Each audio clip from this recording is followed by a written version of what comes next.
Passation de charge entre Béli Stéphane et le représentant du maire sortant de Daloa, Samba Coulibaly.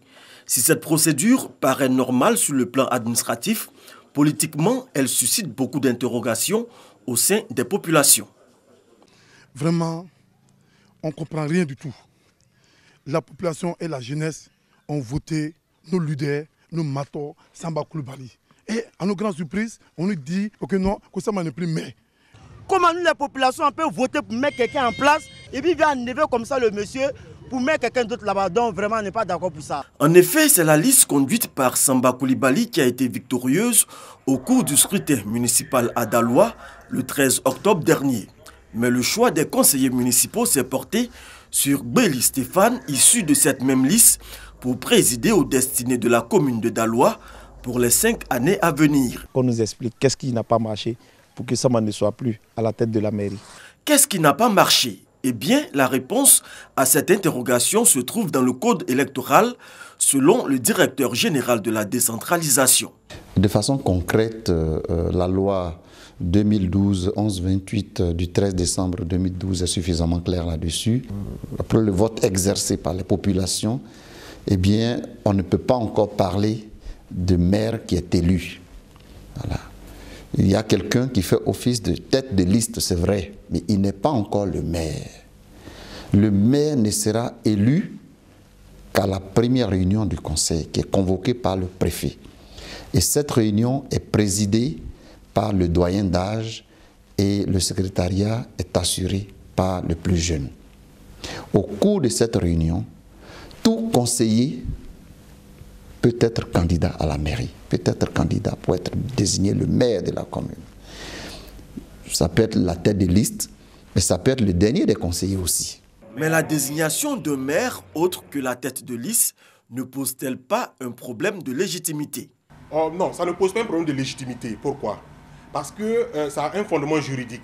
Le code électoral, la loi électorale. Or, la loi est l'émanation de la volonté générale.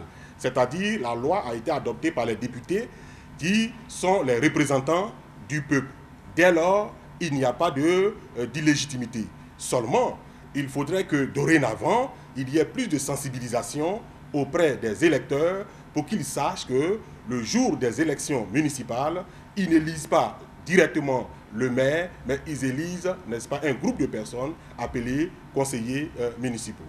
Les conseillers municipaux sont donc les grands électeurs qui ont le dernier mot pour le choix du maire après le vote des populations. Une fois que nous sommes élus, ce n'est pas terminé. Comme vous le dites, ce n'est pas terminé. C'est maintenant même que l'élection va se faire, parce qu'il y a des grands électeurs. Ce sont les conseillers, une liste qui a été établie à partir de la proportionnelle. Donc, il y a votre adversaire ou vos adversaires qui ont eu des pourcentages qui vont apporter donc des conseillers qui vont être sur la même liste que vous. Donc vous avez vous-même vos conseillers, vous avez des conseillers de vos adversaires. Après donc le scrutin, la commission électorale indépendante établit la liste proportionnelle en fonction du pourcentage de toutes les listes en compétition. La proportionnelle est transmise au ministère de l'Intérieur et de la Sécurité en vue de l'installation des conseillers municipaux pour la désignation du maire. Par exemple, si votre liste a gagné l'élection à 60%, eh bien, vous aurez d'abord, si on a 50 conseillers municipaux, vous aurez d'abord 25 conseillers municipaux, voilà, qui sont de votre liste. Ensuite, les 25 autres qui restent, vous aurez 60% de ces 25 conseillers qui restent.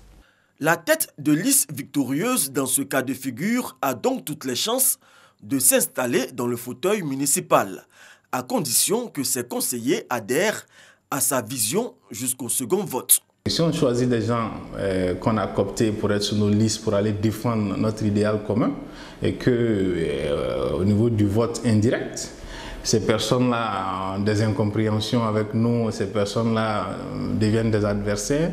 Et je pense que déjà, ça veut dire que nos choix même ne sont pas forcément les meilleurs.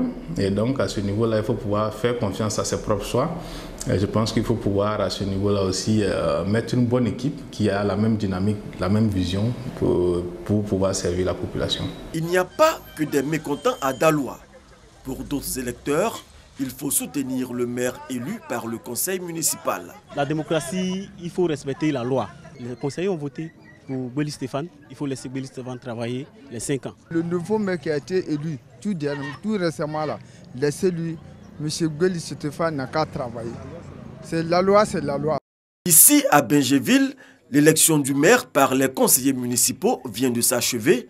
La tête de liste est confirmée dans ses fonctions. Nous sommes d'accord que celui qui doit diriger cette municipalité s'appelle Doumbia Issouf, depuis même le dépôt des dossiers à la CEI. Nous sommes dans un pays démocratique, donc moi je pense qu'après l'élection des populations, le conseil municipal peut décider autrement selon les capacités de tout un chacun. Toutefois, certains maires estiment que cette loi mérite d'être réformée. Dès qu'on arrive quand même au niveau de la loi à faire un petit amendement pour que celui qui a vraiment gagné largement, qu'on n'aille plus faire des rencontres pour choisir qui est le maire.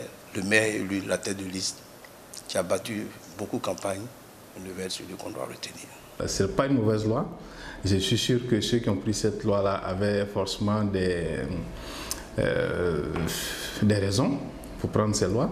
Mais aujourd'hui, je pense quand même qu'avec ce que nous connaissons sur le terrain, on a envie de se poser pourquoi comme question.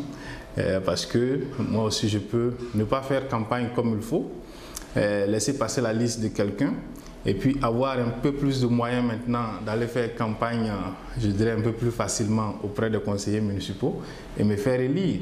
Alors que je n'ai pas la vision, ce n'est pas ma vision qui est vendue à la population, donc je n'ai pas la vision du développement que les populations ont défendu. Et c'est là que ça peut poser, je pense, un réel problème qu'il faut pouvoir adresser. Est-ce que celui qui est élu par la population et celui qui est élu par les conseillers ont les mêmes visions de développement, les mêmes aspirations? Parce qu'à la fin de la journée, c'est la population qu'on sait.